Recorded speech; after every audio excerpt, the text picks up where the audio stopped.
Hi to every one. இன்றைக்கி நம்ம பார்க்க போகிற வீடியோ என்னென்னு பார்த்தீங்கன்னா, மாரி செல்வராஜ் அவர்களால் எழுதப்பட்ட தாமிரபரணியில் கொல்லப்படாதவர்கள் அப்படிங்கிற புத்தகத்திலேருந்து பார்ட் 3 வீடியோ, அதாவது 3வது சாப்டர் தான் பார்க்க போகிறோம்.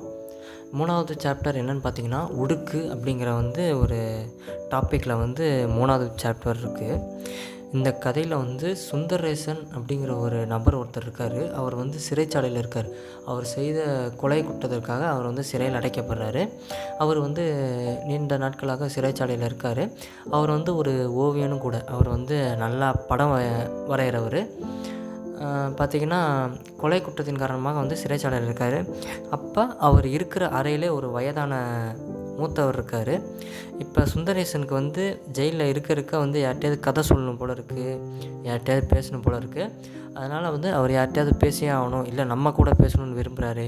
இல்லைனா அவர் படம் வரைகிறவர் அப்படிங்கிறதுனால ஒரு படம் வரைஞ்சி அந்த நம்பர் கூட பேசணுன்னு கூட இருக்கார். இல்லை சிறைச்சாலையில் அந்த சிறையில் இருக்கும் கம்பியை பார்த்து பேசணும்னு நினைக்கிறாரு, சிறைச்சாலையில் இருக்க செவரை பார்த்து பேசணும்னு நினைக்கிறாரு. ஆனால் அவருக்குள்ளே இருக்கிற கதையை சொல்லியே ஆகணும் அப்படின்னு நினைக்கிறாரு.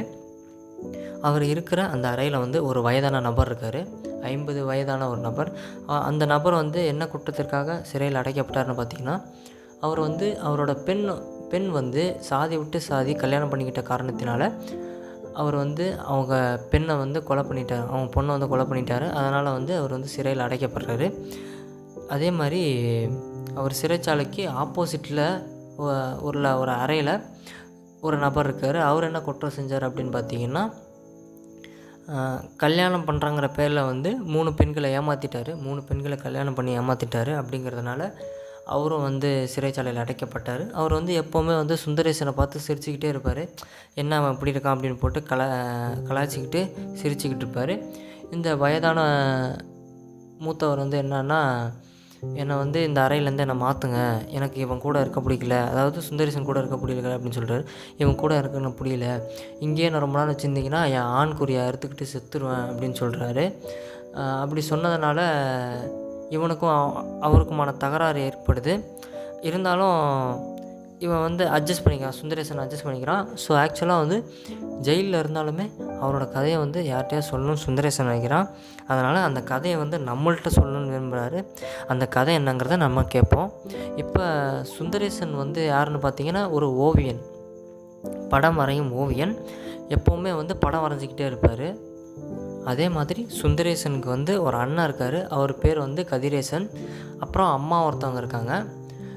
அவங்க அம்மா கொஞ்சம் வயதான நபர். அவங்களோட கணவர் முன்னாடியே தவறிட்டாங்க. அவங்களுக்கு சுந்தரேசனுக்கோ கதிரேசனுக்கோ அப்பா கிடையாது.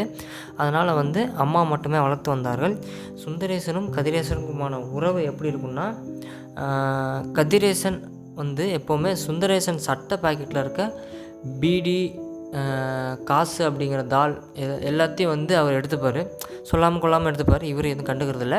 அப்படியாப்பட்ட உறவு எப்படின்னா, காமனாக ரொம்ப இம்பார்ட்டன்ஸாக இல்லாமல், சில உறவுகள் பார்த்திங்கன்னா ரொம்ப க்ளோஸாக இருப்பாங்க, சில உறவுகள் ஃபார்மலாக இருப்பாங்க இல்லையா, அந்தமாரி ஃபார்மலான உறவு தான் இவங்க 2 பேருக்கும் இடைப்பட்டமான ஒரு உறவு. இப்படி வாழ்ந்து வந்தார்கள். அதுவும் ரொம்ப வருஷமாக வாழ்ந்து வந்தாருங்க.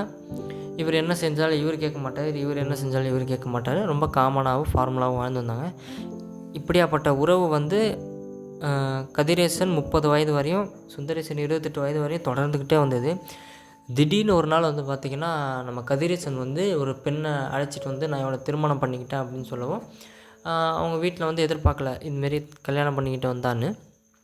அதேமாரி சுந்தரேசனுக்கும் அந்த பெண்மணியை பார்த்த உடனே பிடிக்கல. ஏன்னா அவள் அணிந்திருந்த உடையோட விதமாக இருக்கட்டும், அவர் தலைமுடியாக இருக்கட்டும், அவங்க வாரியிருந்த தலைமுடியாக இருக்கட்டும், அவர்கள் கண்ணாக இருக்கட்டும், அவர்கள் வெடித்த உதடுகளாக இருக்கட்டும், இதெல்லாம் யாருமே இதெல்லாம் சுந்தரேசனுக்கு பிடிக்கல. அந்த பெண்மணியை பார்த்த உடனே பிடிக்கல.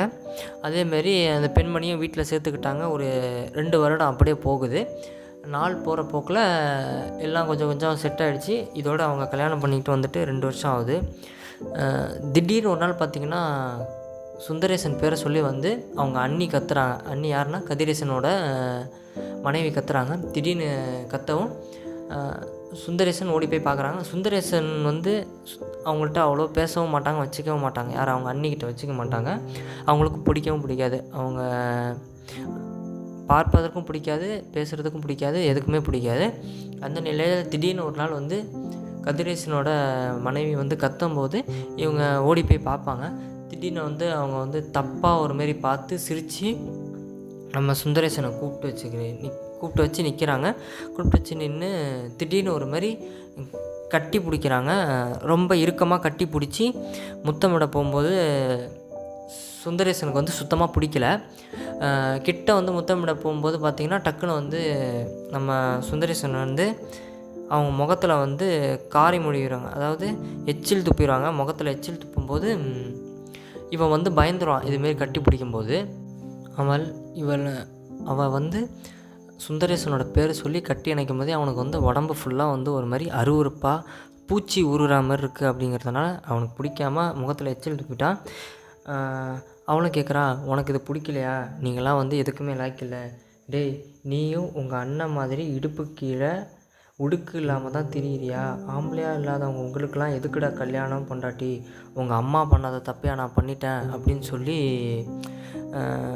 யார் நம்ம கதிரேசனோட மனைவி வந்து கேட்குறாங்க. இது வந்து தப்புன்னு அவன் வந்து சொல்கிறான். அதேமாரி தப்பாக நடந்துக்கவும் விரும்பலை. அவள் என்ன பண்ணுறான்னா திடீர்னு அவளோட ஜாக்கெட்டை கிழித்து, அதாவது மேலாடையை கிழித்து மார்பகங்களை தூக்கி காட்டுறா. இங்கே பாரு, அப்படியே இருக்கு பாரு, நீங்களாம் எதுக்குமே லாய்க்கு இல்லாதவங்க அப்படின்னு சொல்லி அவள் வந்து அவளோட தனிப்பட்ட ஃபீலிங்கை வந்து வெளில சொல்கிறா. நீங்களாம் எதுக்குமே லாய்க்கு இல்லாதன்னு சொல்லி கூட நம்ம சுந்தரேசன் மேலே வந்து அவங்க வந்து காரி துப்புறாங்க. துப்பிய எச்சு கூட காயாமல் அதே எண்ணத்தோடு வந்து அவன் ஓடிக்கிட்டே இருக்கான். அவனுக்கு வந்து மண்டைக்குள்ளே ஓடுது. எச்சி மூக்கிலேருந்து கீழே வடிகிற அளவுக்கு ரொம்ப தூரமாக ஓடிக்கிட்டே இருக்கான். அந்த இடத்த விட்டு ஓடிடுறான். டக்குன்னு ஒரு இடத்துல நின்று, என்ன அவங்க இப்படி சொல்லிட்டாங்க, நம்ம ஒன்றுத்துக்குமே லாய்க்கு இல்லாதவனா அப்படின்னு சொல்லி அவன் வந்து ஒரு மாதிரி ஸ்ட்ரெஸ்ஸாக இருக்கான். அவன் வந்து இப்போ யார் கூடயுமே பேச விரும்பலை. குமார் அப்படிங்கிற ஒரு நபர் இருக்கார். அந்த நபர் யாருன்னு பார்த்தீங்கன்னா, இவன் சுந்தரேசனோட ஓவியங்களை எப்பொழுதுமே ரசிக்கக்கூடிய ஒரு நபர். அவர் வரைகிற ஓவியம்லாம் வந்து துல்லியமாக வந்து அவனுக்கு பிடிச்சிருக்கு. அப்படிங்கிறதுனால சுந்தரேசன், குமார் மற்றும் சுந்தரேசனின் ஓவியம் இது மூணுமே எப்போவுமே அவங்கள சுற்றியே இருக்கும். அதனால் குமார் எப்போவுமே சுந்தரேசன் கூட இருப்பாங்க. சுந்தரேசன் வந்து அன்றைக்கி ஓடி வந்து திடீர்னு ஒரு இடத்துக்கு போயிட்டு மனதளவில் கஷ்டம் தாங்க முடியல. என்னடா இப்படி ஆகிடுச்சு, நீ நம்மள்ட்ட தப்பாக நடந்து கொண்டாங்களேன்னு சொல்லி, இப்படி என்ன சொல்லியிருக்கக்கூடாது, நான் எதுக்குமே லாக்கி இல்லாதவனா அப்படின்னு சொல்லி அவங்க மண்டைக்குள்ளே ஓடிட்டே இருந்திருக்கு. சுந்தரேசனோட மண்டைக்குள்ளே ஓடிட்டே இருக்குது. திடீர்னு என்ன பண்ணுறான், இதை வந்து குமார்கிட்ட சொல்லவும் குமார் வந்து சுந்தரேசனை மது அருந்த கூட்டிகிட்டு போகிறாங்க. அதாவது சரக்கு அடிக்க கூப்பிட்டு போகிறாங்க. சுந்தரேசன், குமார் இவங்க 2 பேரும் சேர்ந்து மது அருந்த ஆரம்பிக்கிறாங்க. ரொம்ப நேரம் மது அருந்தி திடீர்னு வந்து சுந்தரேசனுக்கு கோபம் உச்சந்தலையில் ஏறி அவர் ஆண்குறியை வந்து எடுத்து காட்டுறாரு. இதோ பாரு, கையில் எடுத்து காட்டுறாரு. நான் என்ன லாய்க்கு இல்லாதவனா? நான் ஒன்றுத்துக்குமே உருப்படாதவனா? எனக்கும் எல்லாம் தெரியும் அப்படின்னு சொல்லி தப்பாக வந்து பேசுகிறாரு. அதேமாரி அவர் ஆண்குறி எடுத்து காட்டி குமார்கிட்ட சொல்லி கேட்குறாரு, நான் எதுக்குமே லாய்க்கு இல்லாதவனா? இன்றைக்கி நான் பார்த்துட்றேன், இன்றைக்கி நான் ஆம்பளைன்னு காட்டிடுறேன்னு சொல்லி சபதம் போடுறாரு. திடீர்னு அங்கேருந்து 2 பேரும் கிளம்புறாங்க. அங்கேருந்து போகிற வழியில் கொஞ்சம் தூரத்தில் ஒரு பெண்மணி தெரிகிறா. அந்த பெண்மணி வந்து பார்த்திங்கன்னா பார்ப்பதற்கு லைட்டாக பைத்தியக்காரி மாதிரி இருக்கா. அவர் உடல் முழுவதும் வந்து பார்த்திங்கன்னா சிகரெட்டுகளால் புண்ணு வச்ச மாதிரி இருக்குது. சரியான மேலாடைகள் கிடையாது. கலைந்த தலைமுடியோடு இருக்கா. அவள் பார்ப்பதற்கு அனாதை அப்படின்னு சொல்லி உறுதி செஞ்சுட்டான். எப்படியும் சுந்தரேசன் நம்மளோட ஆண் திமுறை இவள்கிட்ட காட்டலாம். இடுப்பு கீழே உடுக்கு இருக்குன்னு நம்ம தெரிவிச்சுக்கணும். நம்ம இடுப்பு கீழேயும் உடுப்பு இருக்குதுன்னு சொல்லி அன்னிக்கிட்ட வந்து எப்படியாவது நான் நிரூபித்து காட்டிடணும் அப்படின்னு சொல்லி அந்த பெண்மணிக்கிட்ட போய் தப்பாக நடந்துக்கிறாங்க. தப்பானா சுந்தரேசன் வந்து ரொம்ப தப்பாக இல்லை, எப்படி சொல்கிறது, மது போதையில் வந்து அந்த பெண்மணிக்கிட்ட சுந்தரேசன் வந்து சும்மா உருண்டு புரண்டு எந்திரிச்சிட்டான். அதே போதையில் வந்து விலகி வந்து படுத்துக்கிட்டே புலம்ப ஆரம்பிச்சிட்டான். எனக்கும் இடுப்பு கீழே உடுக்கு இருக்குது அப்படின்னு சொல்லி சும்மா அந்த பொண்ணை கட்டி பிடிச்சி உருண்டதுக்காக மட்டுமே வந்து எனக்கு இடுப்பு கீழே உடுக்கு இருக்குது அப்படின்னு சொன்னால், அதே அரை போதையில் வந்து படுத்து உறங்குற ஸ்டேஜில் வந்து சுந்தரேசன் வந்து குமாரை பார்க்குறான்.